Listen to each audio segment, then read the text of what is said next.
Tout à fait. Alors, sur l'agriculture, comment est-ce que vous comptez intéresser un nombre significatif de jeunes à la terre, sachant qu'il y a un regard plutôt méfiant, distant d'une bonne partie de la jeunesse vis-à-vis du travail de la terre.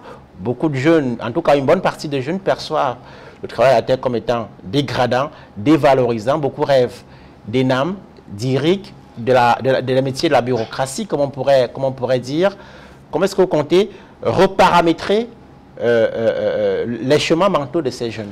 Là encore, la voie de l'éducation pour leur dire que l'histoire qu'on leur a racontée est fausse. Quand vous regardez le monde, les pays les plus puissants sont les premières nations à la fois agricoles et industrielles.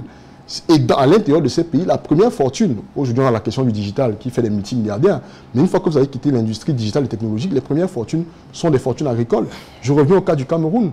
Quand vous faites le top 10 ou le top 20 des richesses camerounaises, c'est d'abord des personnes qui sont présentes dans l'industrie de la transformation agricole. Donc ça veut dire ce que ça veut dire. La terre nourrit son homme et la terre est le premier réservoir de création de richesses. Malheureusement, ce métier a été vendu comme il a été dans l'imagerie populaire.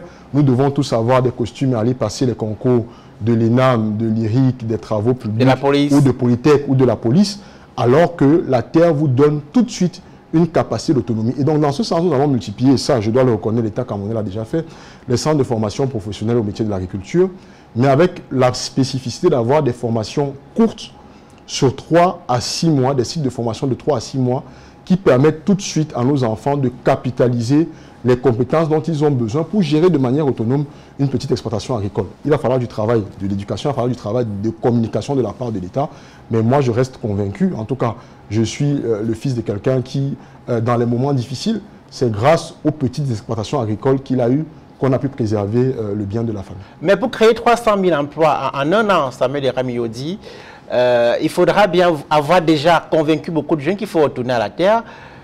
Ça va se faire peut-être pendant les 2-3 prochaines années. Est-ce que l'objectif de créer 1 million d'emplois à l'horizon 2032 sera atteint? Bien sûr qu'il sera atteint. Alors l'objectif à atteindre ne sera pas tant dans la capacité à convaincre les gens d'aller dans la terre. Notre plus gros défi quand vous regardez notre programme, c'est d'avoir une gestion transparente des finances publiques. Parce que dès qu'il y a une déviation sur la gestion des finances publiques, on n'est plus capable de mobiliser les réserves qui nous permettent d'opérer une croissance sur notre budget. Le budget du Cameroun aujourd'hui, c'est 7 700 milliards sur l'année 2025 qu'on est en train de terminer. Oui. Nous prévoyons une croissance de pratiquement 15% sur l'année 2026. Sur la base de la reddition des comptes, de la récupération des fonds qui ont été détournés et également de la plus-value qu'on est capable de générer sur les industries du pétrole et du gaz. Donc vous comprenez que notre défi n'est pas tant de trouver le moyen de les intéresser psychologiquement, parce que ce qui marche intéresse tout le monde, ce qui produit de l'argent intéresse tout le monde. Le défi, c'est de mobiliser les ressources pour qu'ils aient justement, ces jeunes-là, les moyens d'accompagnement qui les encouragent à revenir vers les zones rurales. Et ces moyens, c'est quoi? C'est de s'assurer qu'il y ait des routes, parce que quand ils auront produit, il va falloir que les biens partent des zones de production vers les zones de consommation. C'est l'assurance de l'électricité. Vous avez encore des zones où on produit des biens qui pourrissent là, sur place, parce qu'on n'a pas la capacité de les conserver.